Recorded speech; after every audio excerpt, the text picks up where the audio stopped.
One second Bible read. దేవుడు తగిన సమయమందు మిమ్మును హెచ్చించున్నట్లు ఆయన బలిష్టమైన చేతి క్రింద దీన మనస్సుకులై ఉండు. ఇలా 3 పదాలు మనం బయటికి తీద్దాం. ఒకటేమో దేవుడు తగిన సమయమందు హెచ్చించున్నట్లు, దేవుడు తగిన సమయమందు హెచ్చించున్నట్లు, కింద ఆయన బలిష్టమైన రెక్కల కింద. మరి ప్రతిదానికి ఒక సమయం ఉంటది. ఈ 3 పదాలకు మనం మీనింగ్ నేర్చుకుందాం. ఇప్పుడు ఆ 3టికి కొన్ని మాటలు చూద్దాం.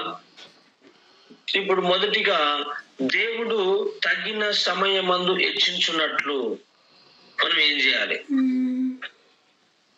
ప్రతిదానికి దేవుడు ప్రార్థించగానే సమస్యలు క్లియర్ చేయడండి, అది గుర్తుపెట్టుకోవాలి.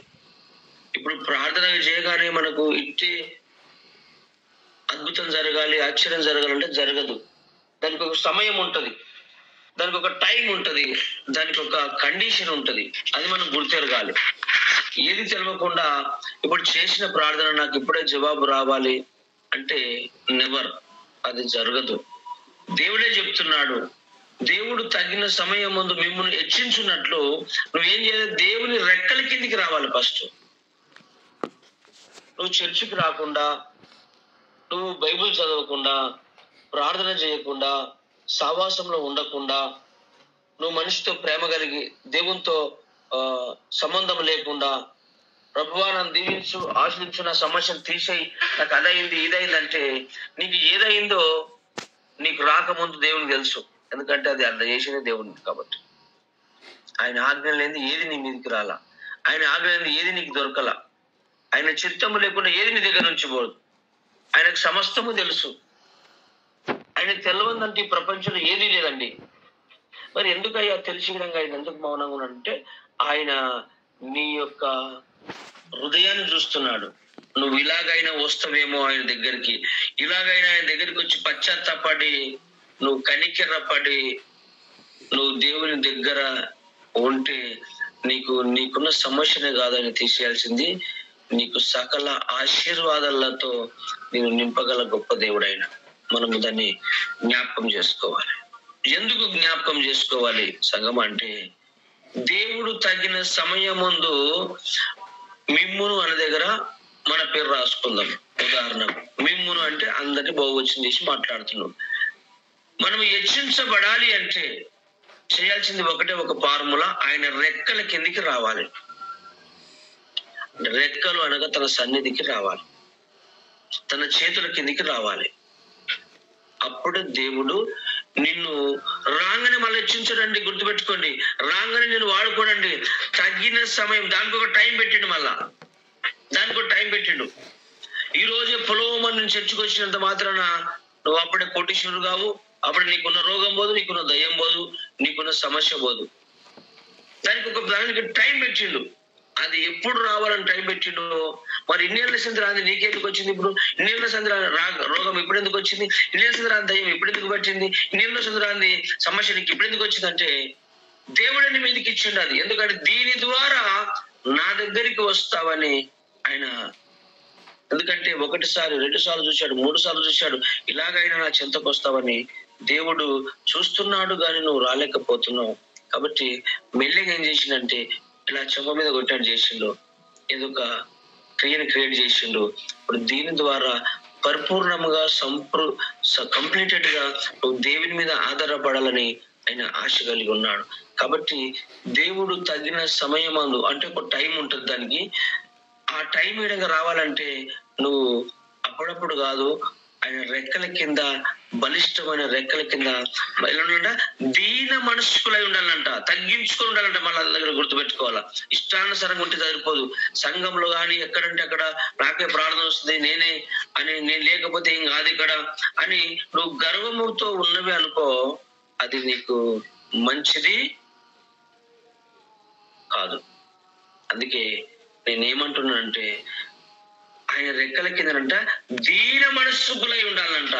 అలా ఉన్నారా అంటే ఒక్కరిని పరిచయం చేసి నేను ప్రార్థన చేస్తానండి. ఆ మాట మీరు గుర్తుపెట్టుకోండి. కాబట్టి మీరు చూడండి, ప్రతి దానికి ఒక సమయం అన్నాం కదా. మీరు ప్రసంగి గ్రంథము 3వ అధ్యాయంలో కొన్ని వచనాలు టకాటక చదవగలమా? ప్రసంగి గ్రంథము 3వ అధ్యాయము 1 నుంచి 2-3 వచనాలు. అక్కడ కొన్ని సమయానికి అనుకూలంగా కొన్ని పదాలు ఉంటాయి. ప్రసంగి 3 నేను చదువుతున్నా క్లియర్ గా.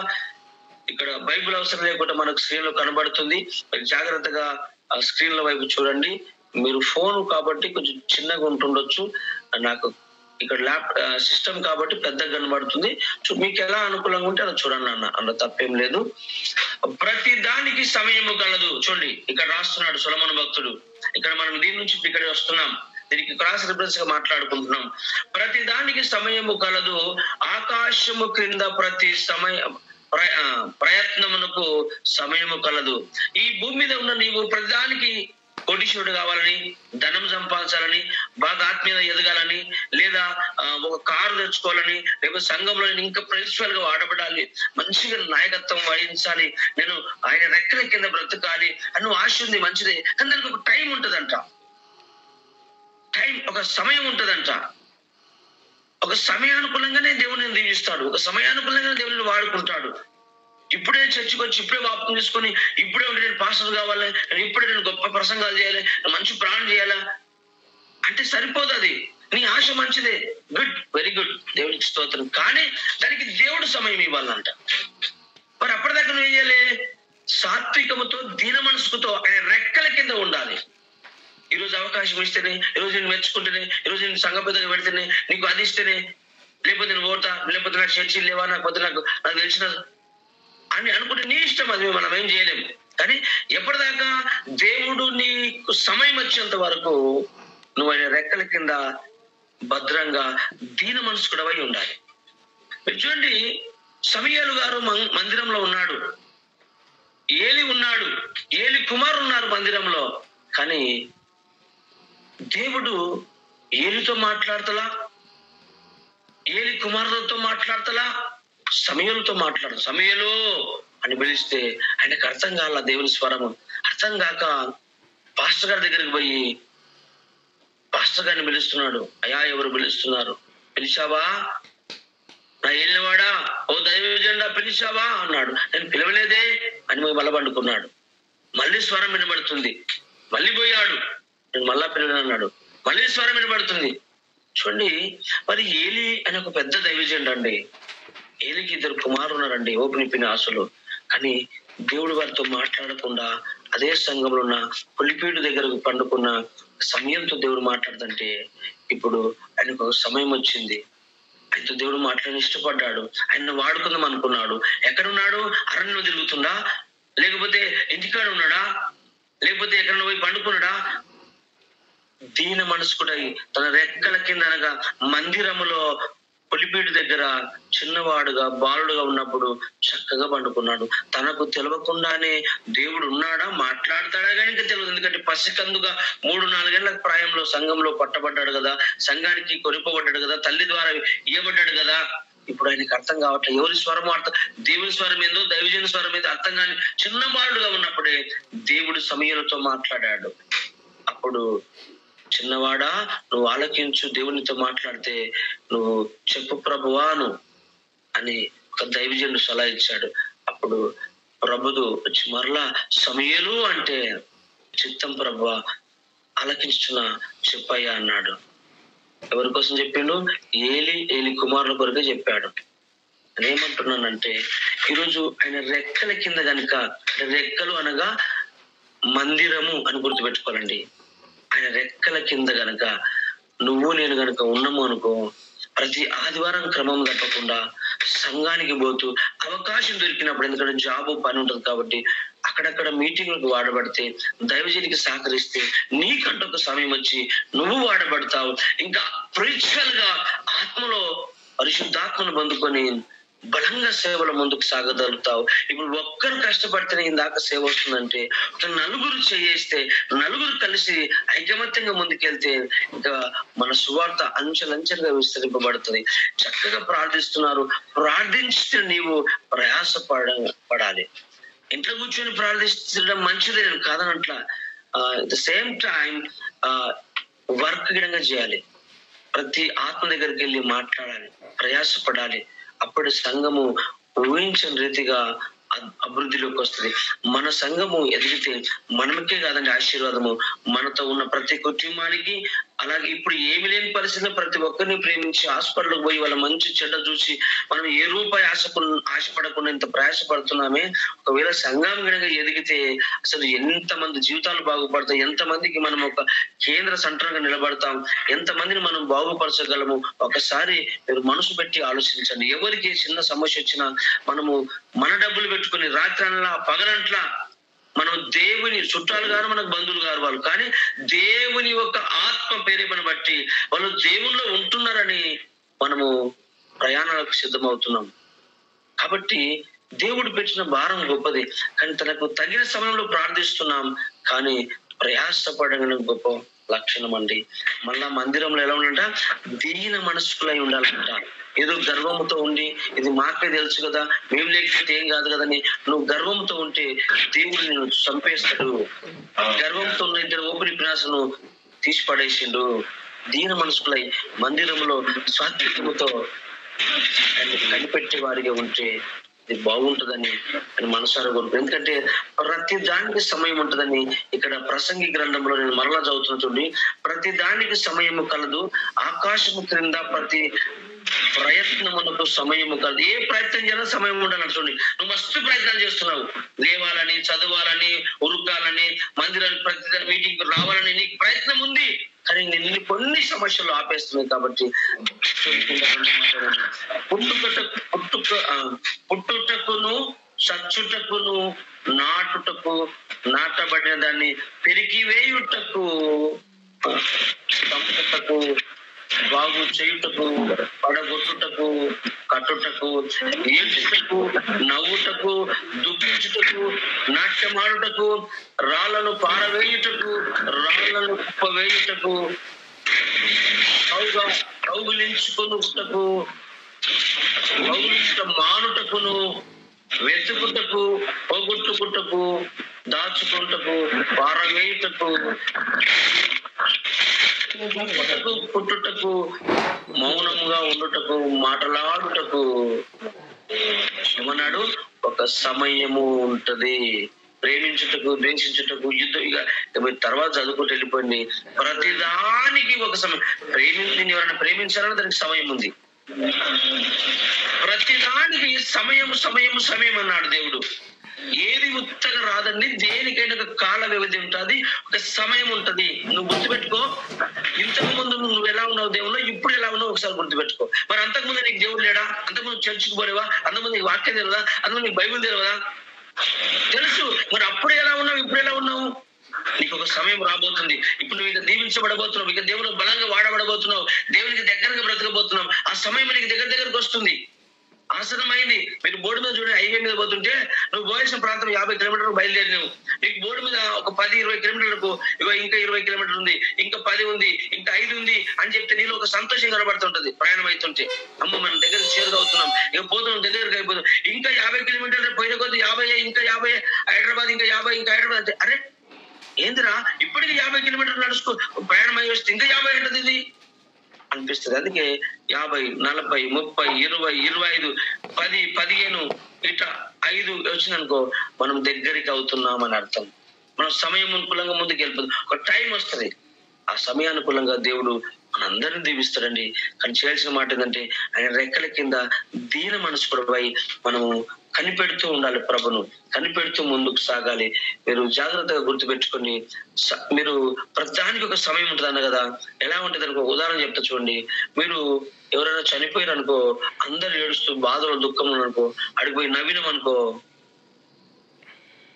ఇంకో పెట్టి నీకు ఆట చేయాల్సి వస్తుంది. వాళ్ళందరూ నేను కొడతారు. అడిగిపోయి అందరూ ఏడుస్తుంటే నువ్వు దానికి సమయం, అది నవ్వే సమయమా?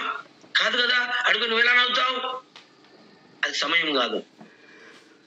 పుట్టినరోజుకు పోయినాం అనుకో, అందరూ సంతోషంగా ఉంటే అడిగిపోయి అని పట్టుకొని బాగా ఏడిచినాం అనుకో, అది సమయం కాదు. అది అంటే ప్రతిదానికి ఒక సమయం ఉంది. ఆ సమయం కొరకు నువ్వు కనిపెట్టు, ప్రార్థించు. అప్పటిదాకా ఆయన రెక్కల కింద భద్రంగా దాచబడు. నువ్వు వెచ్చింపబడుటకు, నువ్వు దీవించబడ్డకు, నువ్వు చనిపోకడకు సమయం ఉంది, నువ్వు పుట్టుటకు ఒక సమయం ఉంది, నువ్వు అనేకులకు సహకరించే సమయం ఉంది. కానీ నువ్వు కనిపెట్టి దీన మనసుకుడు ఈ మందిరంలో ఉండు. దానికి ఉదాహరణ ఆది కాండములో ఒక మాట చూడండి. ఆది కాండములో ఇప్పుడు 17:17 ఒకసారి చదవండి. 17:17 ఆది కాండము 17:17 ఇక్కడ స్క్రీన్ కనబడి నేను చదువుతాను, మీరు జాగ్రత్త చూడండి. సమయము మనకు విలువైంది. ఆది కాండం 17:17 అప్పుడు అబ్రాము సాగిలపడి నవ్వెను, 100 ఏళ్ల వానికి సంతానము కలుగునా, 90 ఏళ్ల శార కనునా అని మనసులో అనుకునేను. ఇక్కడ బైబిల్లో ఏముంటదంటే ఇక్కడ ఇలా ఉంది కానీ నవ్వేను అని ఉంటది బైబిల్లో. మీరు ఇక్కడ అది కనబడతలేదు కానీ ఇక్కడ నేను చదువుతా చూడు, బైబిల్ తెలుస్తున్నాను చూడండి ఒకసారి. చూడండి మీరు అట్లా మాట 17:17 ఏముంటదంటే చూడండి. అప్పుడు అబ్రాము సాగిలపడి నవ్వి,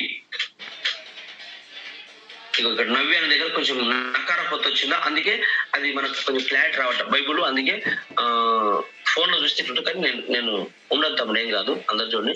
నకార పొల్లు ఉంది చూడు, ఇది నవ్వేను అని అర్థం. దానికి మనం తెలియక కొంచెం తప్పుగా భావిస్తాం, కానీ అక్కడ నవ్వేను అని రాయబడింది. నవ్వుతున్నాడు. అబ్రామా నీకు నేను సంతానం ఇస్తానయ్యా అంటే అబ్రాహం నవ్వేడు. ఒక 18లో శార నవ్వుతుంది. ఇక్కడ నేను 18లో, కానీ 17లో అబ్రాహం నవ్వేడు కదా. మీరు 18లో చూడండి ఒకసారి. 18లో ఇక్కడ 12వ వచనంలో ఉంటుంది.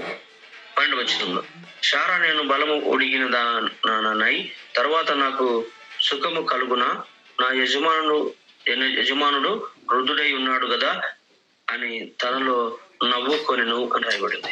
అంటే దేవుడు అమ్మ తగిన సమయం రాబోతుంది, ఒక టైం రాబోతుంది, నీకు సంతానం ఇవ్వబోతున్నాను, నీ కుమారుడు గొప్పోడు అవుతాడు అని కొన్ని మాటలు మాట్లాడిండు దేవుడు. అక్కడ మాట్లాడితే 17లోనేమో అబ్రాహం నవ్విండు మనసులో, బయటికి రావట్లా నవ్వు. ఇక్కడనేమో శారా నవ్వింది తన మనసులో. అబ్రాహము నవ్వును దేవుడు అంత పెద్ద లెక్కలకు తీసుకున్నాడు కానీ శారా నవ్వును బయట పెట్టిండు. ఇక్కడ అబ్రాహం నవ్వినట్టుంది కానీ అబ్రాహ్మా ఎందుకు నవ్వుతున్నావు, పిచ్చోని ఏమన్నా, లేకపోతే నేను పిచ్చోనా, చెబుతుంటే ఎలా నవ్వుతున్నావు అని గద్దించలేడు అబ్రాహం గారిని. మీరు కింద వేసుకొని మీరు తర్వాత చూసుకోండి 17-18లో. కానీ శారా నవ్వుతే మాత్రము గద్దించిండు, సీరియస్ గా తీసుకుండు. అందుకే ఎందుకు అబ్రాహామును గద్దించలేకపోయాడు, శారాను ఎందుకు గద్దించి సవాలు విసిరాడు? ఇద్దరు మళ్ళీ మనసునే నవ్విరండి. చూడండి, డిఫరెంట్ చూసుకోండి. అబ్రాహాము మనసు నవ్విండు కాబట్టి దేవునికి అర్థం కాలేదు, శారమ్మ బయటికి నవ్వింది కాబట్టి ఏం పిచ్చిదానివా అట్లా అంటున్నావు. ఇప్పుడు శారమ్మ స్పిరిచువల్ గా అసలు దేవుడు ముంగనే లేదు, డేరలో లోపట ఉంది, మళ్ళా అసలు కన్న ముంగనే లేదు శారమ్మ, కానీ ఆమె నవ్వింది.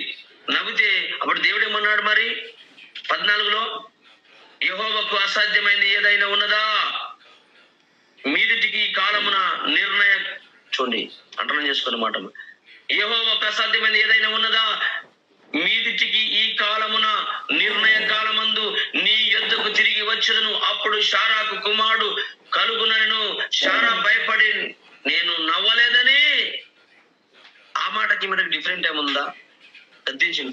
మీరు ఇక్కడ 17:17లో చూడండి కావాలంటే, అక్కడ ఏమన్నాడు 17:17లో, అప్పుడు అబ్రాము సాగిలపడి నవ్వి 100 ఏళ్ల వానికి సంతానము కలుగున, 90 ఏళ్ల శార కనున అని మనసులో అనుకొనెను. అబ్రాము ఇస్మాయేలు నీ సన్నిధికి బ్రతుకు అనుగ్రహింపుము. మనసులో నవ్వాడు కానీ అక్కడ ట్రాఫిక్ దేవుడు దాన్ని పట్టించుకోవాలా.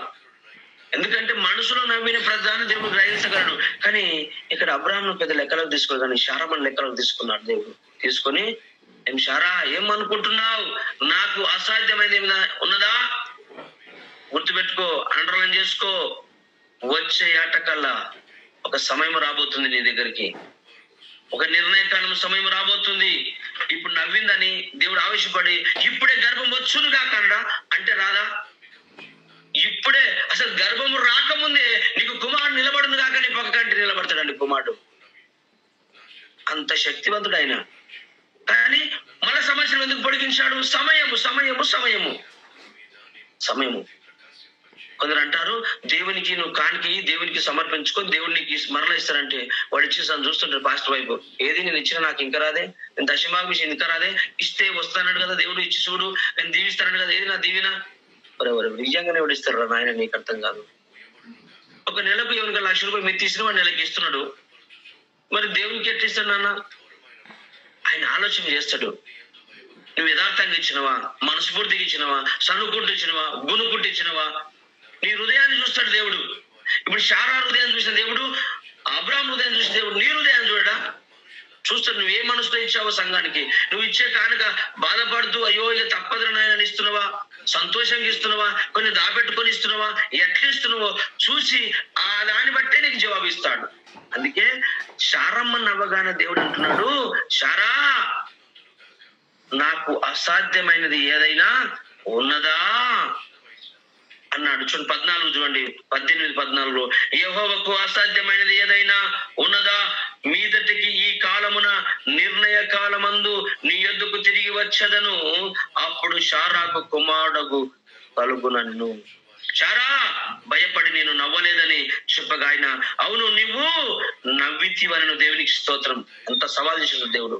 పిచ్చి మాటలు మాట్లాడుతున్నావా శారా? మైండ్ ఏమైనా ఖరాబ్ అయిందా?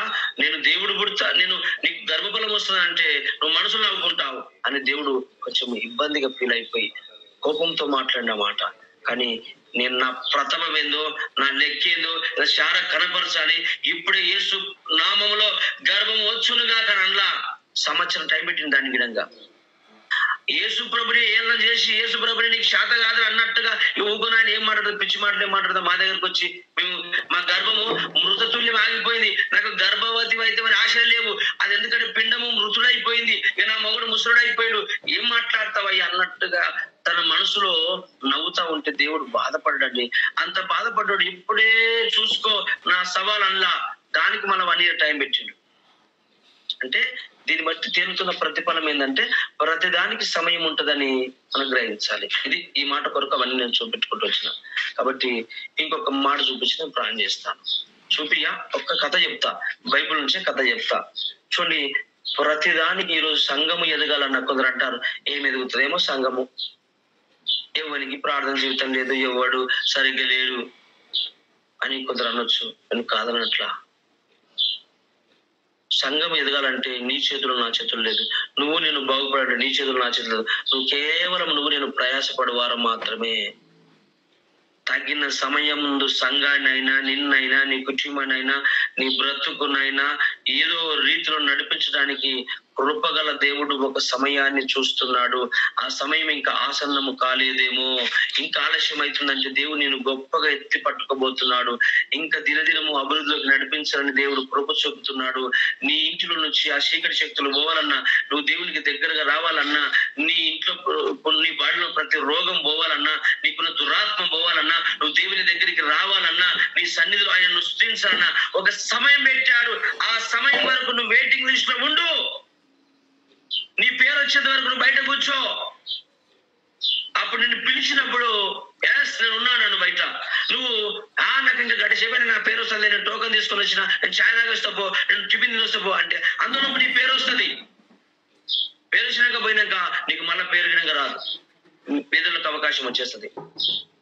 నీ టైం వచ్చే టైం కల్లా నువ్వు వేకువగా అడిగి, మీరు ఎంతెందుకు బ్యాంకులకు పోతాం కదా, ఓ టోకన్ ఇస్తాడు మనకు, వాళ్ళు పిలుస్తుంటారు, క్యాషియర్ పిలుస్తాడు. అప్పుడు వాడు లేకపోతే పరిస్థితి నీ వెనుకోనికి అవకాశం వస్తుంది. అట్లా వచ్చినాక ఎవడు నీ కోసం కూర్చోడా, నీకు టోకన్ ఇచ్చి ఏమన్నాడు, తిరిగి రాపో, ఛాయ్ తాగి రాపో, తిండే పనుల కూర్చో బాబా అక్కడ అన్నాడు. అది 5 నిమిషాలు రావచ్చు, 10 నిమిషాలు రావచ్చు, గంట పట్టవచ్చు, అక్కడ కాలం విధిని బట్టి. అప్పుడే నీ పేరు వచ్చేసరికి వాడు తిండి సార్ గారు తిండికనే పోవచ్చు, లంచ్ టైం కావచ్చు, అప్పుడు మళ్ళీ గంట. అరిగిపోదు, సరిగిపోదు, ఉరుకోదు, అడిగేంటి సమయం కోసం కూర్చోవాలా. దేవుడు కృప చూపుతాడు, ఖచ్చితంగా నేను హెచ్చిస్తాడు, ఖచ్చితంగా నేను ఆశీర్దిస్తాడు, ఖచ్చితంగా నీకున్న సమస్యను తీసేస్తాడు. అంతెందుకండి, మన ఊళ్ళో ఒక బస్సు వస్తుంది, అది 8 గంటలకు ఉదయం ఏమని ఉంది, 8 గంటలకు ఉదయం వస్తుంది అని ఉన్నది, గవర్నమెంట్ పెట్టింది ఆ టైము. ఇప్పుడు నువ్వు 6 గంటలకు కూర్చొని ఇంకా బస్సు రాలేదు, ఇంకా బస్సు రాలేదు, 7 అవుతుంది ఇంకా బస్సు రాలేదు, 7:30 బస్సు రాలేదు, వస్తుంది అది ఎప్పుడు రావాలా? 8 గంటలకు రావాలా. నువ్వు 6:30కు పోయి కూర్చొని ఇంకా బస్సు రాలేదు, బస్సు అంటే 7 వస్తుంది, అది నువ్వు టైంకు పోయి కూర్చో వస్తుంది. ఇంకా నేను ముందే వచ్చిన సంతోషపడు. 8 దాటిన తర్వాత ఇంకా బస్సు రాదంటే దానికి కారణం ఉంటది. పంప్చర్ అయిందా, లేకపోతే డ్రైవర్ గారికి వేరే డ్రైవర్ లేట్ అయిందా, లేకపోతే బయట ఏదైనా సమస్య వచ్చిందా, ఖచ్చితంగా అన్న టైంకు వస్తుందండి. అందుకే నిన్ను దేవుడు దీవించడానికి ఒక సమయం ఉంది. గుర్తెరుగు. ఖచ్చితంగా దేవుడు నేను వాడుకుంటాడు, ఖచ్చితంగా దీవిస్తాడు. నీకు నా ప్రతి సమస్యను దేవుడు తీసేస్తాడు. కానీ ఇచ్చిన దేవుడే తీసేస్తాడు. కానీ దానికి సమయం ఉంది, దానికి సమయం ఉంది. ఎప్పుడో 7 ఏళ్ళప్పుడు సువార్త స్టార్ట్ చేసినాం. ఒక్కరిగా పోరాడుకుంటూ వచ్చిన 3 ఏళ్ల వరకు. ఇప్పుడు దేవుడు మెల్లిమెల్లిగా యవనస్తులను మిమ్మల్ని అందరినీ పట్టించాడు. ఇంకో 7 ఏళ్ళు ఆగితే అద్భుతంగా ఇంకా దీవించబడతాం, ఇంకా విస్తరింపబడతాం సంఘం. మనం ఇప్పుడే పుట్టాలా, ఇప్పుడే పెరగాల, ఇప్పుడే అమ్మ అనాలంటే కుదరదు. పుట్టిన కుమారుడిగా అమ్మ అనడానికి ఇంచుమించు ఒక 1 year టైం పడుతుంది. గర్భఫలం ఇప్పుడే ప్రెగ్నెన్సీ కన్ఫర్మ్ కాగానే కొడుకు బయటికి రాడు, 9 నెలలు ఓపిక పట్టాల.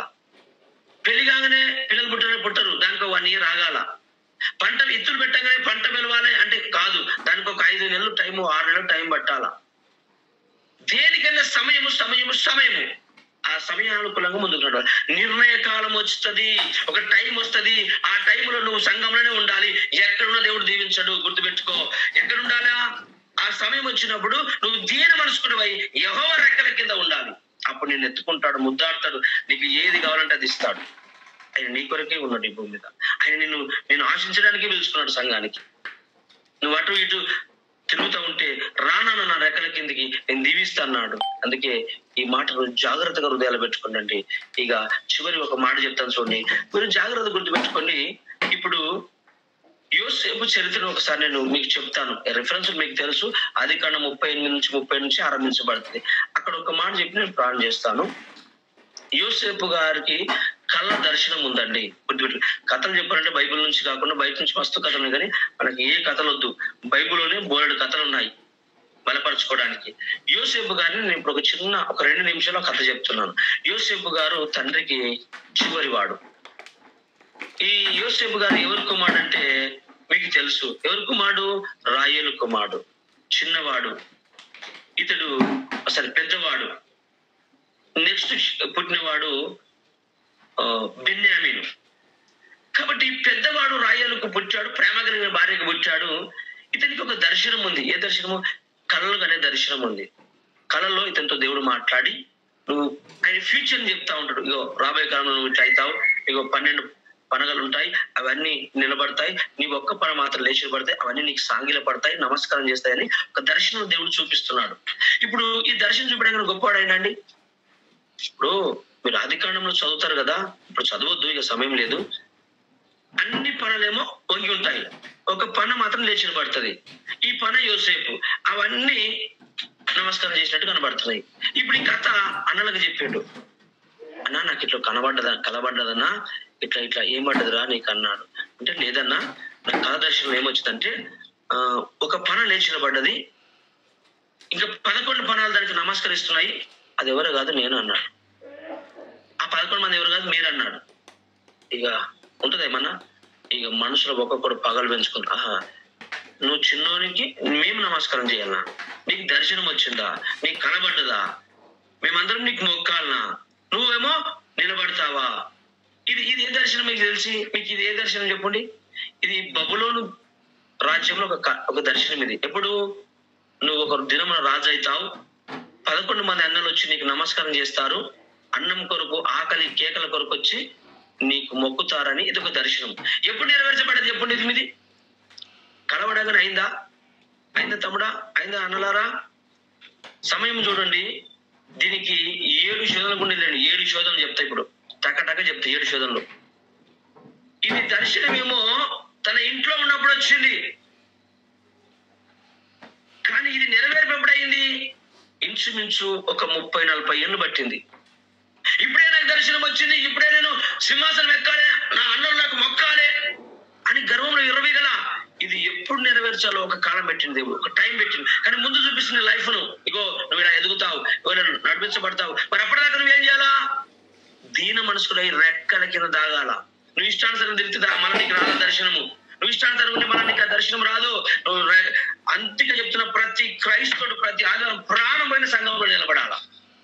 1,00,000 కోట్ల రూపాయలు రానండి, ఆ దినము సంఘంలో ఉండాల్సిందే, ప్రభు దీవెన పొందుకోవాల్సిందే. అప్పుడు దేవుడు నిన్ను చూసి అద్భుతంగా దీవిస్తాడు, అద్భుతంగా పట్టుకుంటాడు నిన్ను. నువ్వు ఆయన రెక్కల కింద కనుక ఉండకపోతే నువ్వు అస్సలు దీవించబడవండి. నువ్వు రాసి పెట్టుకో. ప్రతిరోజు బైబిల్ చదవాలా, ప్రతిరోజు నువ్వు ప్రార్థించాలా. ప్రభువా నీ చిత్తం అనాలి. నాకంటూ సమయం లేదయ్యా, బీదవాడిగా నేను పుట్టుడు నీ చేతులు లేదు, కానీ జీవితాన్ని మార్చుకొని నీ చేతులు పెట్టాడు దేవుడు. పుట్టుక మాలున్నా మాదిగనా రెడ్డియా కాపా బుచ్చిపొడివా డక్కలు నువ్వు వేరేగా పుట్టినావేమో, పుట్టుడు నీ తప్పు కాదు, కానీ దీవించబడకపోవడానికి కారణం నీవే. ఎందుకు తెలుసా? నువ్వు జీవితాన్ని నిర్లక్ష్యం చేస్తున్నావు, టైం పాస్ చేస్తున్నావు, ఏసుతంగానే పోదంగానే నిర్లక్ష్య వైఖరి చేస్తున్నావు. కాబట్టి దేవుడు నేను వాడుకోవట్లా. నువ్వు కనుక నడుము కట్టుకొని, నువ్వు కనుక దేవుని మీద నమ్మకం కలిగి ఆయన యందు నువ్వు పోరాటం చేస్తే, దావీదును హెచ్చించిన దేవుడు, యోసేపును హెచ్చిన దేవుడు, ఇక చివరిగా యాకోబును హెచ్చించిన దేవుడు నిన్ను హెచ్చిస్తాడండి. పాదం మీద పడి ఏడ్చాడు, కన్నీరు గాడ్చాడు, ఇశ్రాయేలు దేశంగా మార్చి పడేశాడు. ఎవరిని? యాకోబుని. ఏడవకపోతే, ఆ రాత్రి కన్నీరు గారకపోతే యాకోబు అంత దీవెన పొందేవాడు కాడు. ఒక ఏడుపు యాకోబును ఉన్నత శిఖరము నిలబెట్టింది. ఇప్పటికీ ఇశ్రాయేలు దేశాన్ని ఆయన పేరు మీదే ఉందండి. నువ్వు ఎప్పుడైనా అలా ఏడుస్తున్నావు, మనం అలా కన్నీరు గారుస్తున్నామా, సంఘానికి వస్తున్నామా? యోసేపును చూసుకోండి, కళ దర్శనం పడగానే నేను కొప్పని అయిపోయినా, నేను ఇంకా దీవించబడ్డా, నాకు దర్శనం వచ్చింది, నాకు డోకా లేదు, నన్ను పట్టించు నాదు లేదు అలా. దాని కొరకు ఇంచుమించు 30-40 ఏళ్ళ కాల వ్యవధి పట్టింది. అప్పటిదాకా వెయిటింగ్ లిస్ట్ ఉన్నాడు, సమయం కొరకు ఎదురు చూశాడు. దానికి శ్రమలు వచ్చాయి, కష్టాలు వచ్చాయి, ఇబ్బందులు వచ్చాయి, ఇరుకులు వచ్చాయి, ఎన్నో ఒడిదుడుకుల మధ్య పోరాటం చేశాడు. ఒక టైం వచ్చింది, ఎట్టకేలకు సింహాసనం మీద కూర్చున్నాడండి. అందుకే నేను అంటాను, సమయం రావాలా. ఇప్పుడు ఉదయం లేచి జూబులకు వస్తే మాత్రం దీవించబడవు. దానికి అలా నువ్వు రోజు వస్తుండగా, రోజు నీ ఆశ, నీ తృష్ణను దేవుడు ఆకాశం చూసి, నా బిడ్డ నిద్రం చంపుకుంటున్నాడు, నా కొరకు నా దగ్గర రావడానికి ఆశ కలిగి ఉన్నాడు అని, అప్పుడు తగిన సమయం ముందు నిన్ను హెచ్చిస్తాడు దేవుడు, నన్ను హెచ్చిస్తాడు. అందుకే దాని కొరకు నువ్వేం చేయాలా? కనిపెట్టాలి, ఆయన రెక్కల కింద ఉండాలా. నేను ప్రాణం చేసిన నాకు రోగం పోలా, ప్రాణం చేసిన పుండు పోలా, ప్రాణం చేసిన ఇల్లు కావాలా, ప్రాణం చేసిన భార్య కావాలండి, ప్రాణం చేసిన కారండి. దానికి సమయం ఉంది. నువ్వు అలాగే లిస్ట్ లో ఉండాలి. నీ పేరు లిస్ట్ ఉంటేనే ఎవడని పిలుస్తాడు, లేకపోతే ఎవడని పిలువడు. అప్లికేషన్ పెట్టాలా, ఎక్కడ పెట్టాలా? సంఘంలో పెట్టాలా. పోయి మన పేరు మీద అప్లికేషన్ పెట్టాలి. అయ్యా వచ్చిన ఆదివారం రైట్, చివరిగా దేవుడు నేను నీకు ఇచ్చిపోతాడు. వచ్చిన అని చెప్పాడు పెట్టి, నువ్వు మళ్ళీ ఫోన్ పట్టుకొని మళ్ళీ బయటకు పోయిననుకో, నీ పేరు పిలుస్తాడు. ఇలా ఎల్లేసానా మాణిక్యమో ప్రశాంత్ అని పిలవగానే లేపోయేసరికి ఆ దీవెలు పక్కనికి ఇచ్చి ఎస్కేప్ అవుతాడు. వాడు నీ కండోరు ఇక అగో వాడు దీవించుకోవడం. అయ్యగా రాన్నే పట్టుకోడు, వానికే బాగా ప్రాణం చేస్తాడు. ఆయన చేతి మీద నెత్తిమే చేతి వచ్చినప్పుడు 2 నిమిషాలు చేస్తాడు, నాకైతే 1 నిమిషం ప్రాణం చేస్తాడు. ఈ పక్షపాతం అని నువ్వంత వచ్చి పాస్టర్ మీద వాడేస్తావు. వాళ్ళు పోతేనేమో ఎక్కువసేపు ప్రాణం చేస్తాడు అయ్యగారు, మేము పోతేనేమో మనసులు చేస్తాడు. అంటే వాళ్ళు కానికే ఇస్తారైనా కాదు నాయన, నువ్వు ఆయన లెక్కలేవు ఫస్ట్, అది నువ్వు గమనించలేకపోతున్నావు. ఆయన మేము చేతి పెట్టినప్పుడు పరిశుద్ధాత్మ ప్రార్థించమని చెప్తుంది, నీ మీద చేతి పెట్టినప్పుడు సాలరా నాయన అనిపిస్తుంది. మరి ఏం చేయమంటావు? నువ్వు అప్పుడప్పుడు వస్తే ఏం ప్రాణం చేస్తారు నీ మీద? అప్పుడప్పుడు వచ్చి కనిపోయేవాడికి నీకేం ప్రాణం చేస్తారా నాయన?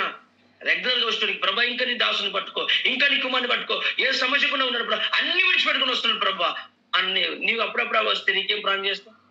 ఒకటే ప్రార్థన, వీడిని దరిద్రం పోవాలి ప్రభా, వీడి సంఘానికి ఫస్ట్ రావాలి, ఏ శ్రమంలో అడుగుతాం అంటాం. ఇంతే నా ప్రార్థన. మరి అంతకుమించి ఏముండదు. అది నేను చేసాడు గొప్పడు. ఇంకా నేను లెక్కగా తీసుకోను. నీ పేరు లేదు ఇక్కడ, నీకు బియ్యం ఇవ్వమంటే ఎవడిస్తాడు? నీ పేరే లేదు ఇక్కడ, ఎవడిస్తాడు నీకు బియ్యం? ఎవడో రాజకీయ నాయకుడు ఫోన్ చేసి మా అప్పరా అంటే మిగిలిన కింద పడే ఎత్తుకొని పోను. అంతకుమించి ఏం లేదు. ముందు తినడానికి ఏమైనా ముక్కలు పడతాయి, ఎట్లకైనా వచ్చి శాంతి తప్ప ఇంకేం మిగలదు. అందుకే నువ్వు లైన్ లో ఉండాలి, రెక్కల కింద ఉండాలి, హెచ్చిస్తాడు. ఇక్కడ యోసేపు గారి జీవితంలో మరొక మాట చెప్తుంది. యోసేపు గారు కళ్ళు కనడము, కళ్ళు పడ్డాయి, అప్పుడు దీవించబడ్డా. నెక్స్ట్ క్రియ ఏం తెలుసా? నెక్స్ట్ అన్నల చేత కొట్టబడ్డాడు. ఆ సన్నిధి రావాలంటే మొదటిగా కొట్టబడాలి. తర్వాత ఏం జరిగింది? గోతిలో నెట్టబడ్డాడు, కొట్టబడ్డాడు, నెట్టబడ్డాడు. రెండోది, ఆ దర్శనం నెరవేర్చడానికి ఎన్ని కష్టాలు ఉండబోతుంది చూడండి. అంత సింపుల్ గా దర్శనం రాగానే సింహాసనం ఎక్కలా ఆయన. నా పా నిలబడ్డది, నా అన్నలు నాకు మొక్కిరు, నేను హీరో అయిపోయినా, ఇగో నేను పొలవమని సింహాసనం ఎక్కలా. మొదటిగా అన్నలు పగబట్టారు. ఎప్పుడు? ఈ దర్శనం చెప్పగానే, కొడుక నీకు మేము మొక్కాలనా, మా పనులు వంగుతాయి, నీ పనులు లేచిన పడతాది, ఇక నీ అంతేదో చూసుకుంటాం అని అందరూ ప్లాన్ చేసుకొని తమ్ముల మీద పగబట్టారు. అన్నలు కొట్టారు. తర్వాత బాయిలో నెట్టబడ్డాడు. ఇది రెండో క్రియ. మూడో క్రియ ఏం తెలుసా? మొదటిగా అన్నల చేత కొట్టబడ్డాడు, గోతిలో నెట్టబడ్డాడు. తర్వాత మూడోది ఇస్మాయిల్లకు అమ్మబడ్డాడు అన్నల చేతనే. తర్వాత పొత్తేపూరి ఇంట్లో చేర్చబడ్డాడు. పొత్తెపోరు భార్యతో శోధింపబడ్డాడు. తర్వాత నిందల గుండా పట్టబడ్డాడు. నిందలంటే లేని నిందలు. నీకు ఆన్లైన్ దర్శనంలో కళ్ళు పడ్డాయి, శిరసాలైన దర్శనంలో పడ్డాయి, కళ్ళు వచ్చాయి. నిందలు మోపబడ్డాడు. తర్వాత శిరసాలో వేయబడ్డాడు. తర్వాత 7వదిగా ఎత్తబడ్డాడు. ఈ క్రియలు జరిగితేనే అంత దీవించబడ్డాడు. నీకు ఏ శ్రమ రాకుండా, కష్టం రాకుండా, అన్న చీకటి అయితేన్నా, మేము రావాలన్నా వద్దా, మేము చర్చికే వస్తాం, నీ ఎంబడి తిరగమన్నా, గృహకుడికి రామన్నా, ఇక్కడ మీటింగ్ రామన్నా అంటే నువ్వు ఎప్పటికీ దీవించబడదు. ఇవన్నీ శ్రమలు కూడా. వాన పడ్డా, ఎండ వచ్చినా, చలి వచ్చినా, మంట వచ్చినా ప్రయాసపడితే అప్పుడు ఓకే, ఇంత కష్టపడుతున్నాడు దాసుడు, నెక్స్ట్ పోస్ట్ అతలే కదా, నెక్స్ట్ ఆయనకు అవకాశం ఇద్దామని ఉంటుంది. నువ్వు ఎప్పుడు రాకుండా నీకు పాటలు లేకపోతే అవుతుంది, నీకు వాక్యమైన చదువుతే అవుతుంది. కాబట్టి ఇన్ని శోధకుండా పోతేనే అక్కడ ఎత్తబడు. ఎన్ని బడులు అయిపోయినాయి, ఇన్ని బడులు చదవాలా. ఎత్తబడ్డాడు, కొట్టబడ్డాడు, తోసివేయబడ్డాడు, శోధింపబడ్డాడు, ఎత్తబడ్డాడు. ఇన్ని బడులు చదివితేనే ఆ బడి వస్తుంది నీకు. ఈ బడులు ఏమి చదవకుండానే అప్పుడే సంఘానికి వచ్చి నేను సంఘ పెద్ద ఉంటా, నేను పరిచారకుని అవుతా, నేను వాక్యం చెప్తా, నేను తబలో కొడతా, డోలో కొడతా అంటే నీకు సమయం రాంది. అతిశయపడక, అప్పుడే నీకు సమయం వస్తుంది. కనిపెట్టుకో, రెక్కల కింద నమ్మకంగా ఉండు. అప్పుడు నమ్మకంగా నేను చూసి ఆ తమ్ముడా దీని యోగ్యుడు తమ్ముడా, నువ్వు డోలకు నేర్చుకో తమ్ముడా, నువ్వు పరిచయం చేయడానికి నాకు సహకరిస్తావు తమ్ముడా, దేవుడు నిన్ను చూపిస్తుండు కాబట్టి నీ భారాన్ని చూస్తున్నాడు, నాకేం అర్థమవుతుంది. ఇప్పుడు నువ్వు ప్రార్థిస్తున్నాను దేవుడు వాడుకుని నువ్వు అన్నప్పుడు, మరి నీకోసం నేను ప్రార్థించి నాతో మాట్లాడా దేవుడు? మరి తెమ్మను వాడుకోవాలని వద్దని. ఈ పిచ్చి కొందరు ఏంటంటే దేవునికి మేము కనిపెడుతున్నాం మాతో అంటే నేను అంట పిచ్చోడా, నేను నీకోసం ప్రార్థన చేస్తా, ప్రభు ఇది కాదన్నప్పుడు మరి నాతో నేను వద్దంటాడు. నీతో మాట్లాడేవి నాతో మాట్లాడింది కదా. ఈ పిచ్చి దర్శనాలు చూసి పిచ్చి పిచ్చి అయిపోద్దు మనం. ఒక దైవం గొప్ప చెప్పిండి మాట. కొందరు అంటారు దేవుడు మాతో మాట్లాడిండు, పరిచయం చేయమన్నాడు, దేవుడు మాతో అన్నాడు, అది చేయమని అంటూ. నేను నీకోసం ప్రార్థిస్తాను, నాకేం చెప్పింది తెలుసా, నువ్వు వేస్ట్ కానీ అని చెప్పాడు. నువ్వేదో పిచ్చి కలగా అంటున్నావు నాయన అని చెప్పాడు. మరి నీతో మాట దేవుడు నాకు అని చెప్పింది కదా. అందుకే అవన్నీ ఏం లేదు, క్రమం ఉంటుంది. ఒకటి తరగతి నాకు మస్తు తెలివి ఉంది, నాకు అంబేద్కర్ తెలివి ఉంది అని నేను 10 చదువుతుంటే తీసుకుంటాను నేను సార్గా. నీకు ఏజీ కావాలా, నీకు లెక్కలు కావాలా, క్రమాలు చూస్తాడు. నువ్వు ఒకటే 2వ తరగతి నేను 10వ తరగతి చదువుతుంటే ఒప్పుడుదా? రూల్స్ ఒప్పుకుంటాయా? నీకు తెలివి మస్తు ఉండొచ్చు, నువ్వు జ్ఞానంతో ఉండొచ్చు, నువ్వు క్లాస్లో ఫస్ట్ ఉండొచ్చు, లెక్కలు అన్నీ చెప్తున్నావు. ప్రైజ్ చదివి నేను 6 చదువు సార్, నాకు 10వ తరగతి అయ్యి నాకు మస్తు జ్ఞానం ఉందంటే నీ జ్ఞానం మంచిదేనన్నా, కానీ ఏజ్ లేదు కదా, నువ్వు అడవు కావు కదా, నువ్వు చదివి నువ్వు పెద్దగా ఏం చేయలేవు. ఈ ఏజ్ నాకు 10వ చదివిను సరే, నీకు 10వ తరగతి సర్టిఫికేషన్ ఇవ్వడని మంచి సమస్య వస్తాయన్నా. దేనికైనా క్రమ పద్ధతి ఒకటి ఉంటుంది, ఒక క్రమశిక్షణ ఉంటుంది, ఒక ప్రాసెస్ ఉంటుంది, ఒక సమయం ఉంటుంది అని మనం తెలుసుకోవాలి.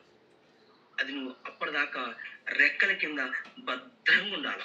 అప్పుడు దేవుడే చూసి లే నేను వాడుకుంటాడు, నేను సంఘంలో దీవిస్తాడు, పట్టుకుంటాడు. ఎందుకు మీకు అవకాశం రావడంటే మీరు సంఘాలకు సరిగ్గా రారు. దేవుణ్ణి నమ్ముతున్నారా అమ్ముతున్నామా అర్థం కాదు కొన్ని విషయాల్లో. క్రైస్తవులు మళ్ళా సమయంకు రాము, రెక్కల కింద ఉన్నాము, కానీ మాకు దేవుడు అవి ఇవ్వాల, మాకు దేవుడు ఏం చేసిండన్నా, మాకు దేవుడు ఏం చేసిండన్నా, నీకు ఏం చేయాలా, నువ్వు ఇంకా బతుకుని అదే నీకు గొప్ప వరం.